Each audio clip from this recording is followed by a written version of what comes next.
The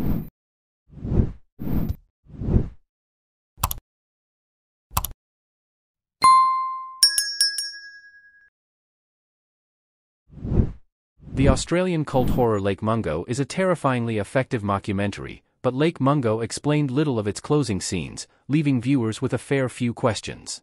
Released in 2008, Lake Mungo is a low-budget thriller that has become a cult sensation thanks to its harrowing scares in the years since its initial release. Like the then-recent hit Wolf Creek, Lake Mungo proves that the country's filmmakers don't need a big budget to make an outsized impact on audiences. The Lake Mungo ending showed that the found-footage horror movie format can truly be terrifying when used right. Lake Mungo is the tragic tale of Alice Palmer, a 16-year-old girl who dies by drowning. When the movie begins, a documentary crew is interviewing Alice's family in the aftermath of her death. The clan is haunted by her presence as Alice's spirit seems to appear in footage captured throughout their house.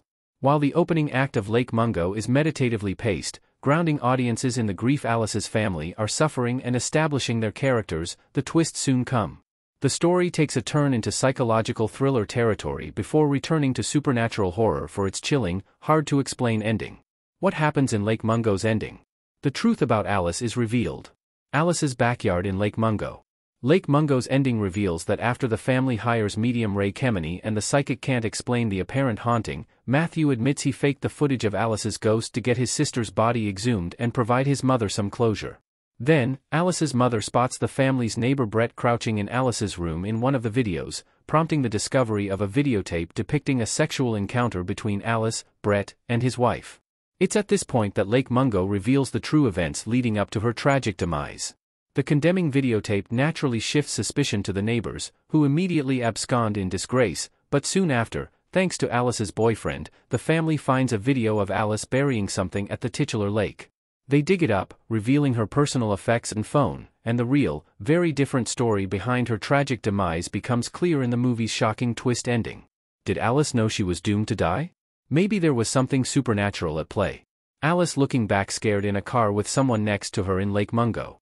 In Lake Mungo's ending, the family finds a disturbing video on Alice's phone of her walking the shoreline of Lake Mungo where she comes across a ghostly figure.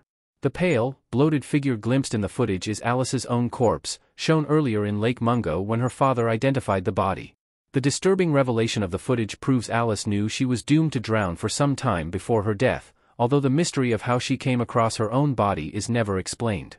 The unforgettable horror movie ending asks the terrifying question of what the viewer would do if cursed with the knowledge of their impending death. Why did Alice bury her phone at Lake Mungo?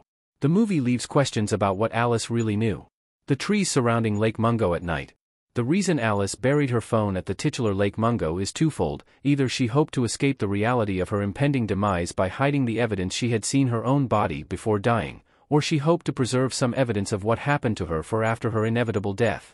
The movie leaves this open to interpretation, with the neighbor subplot reminding viewers that despite seeing her family's grief, the viewer doesn't actually know much about Alice herself.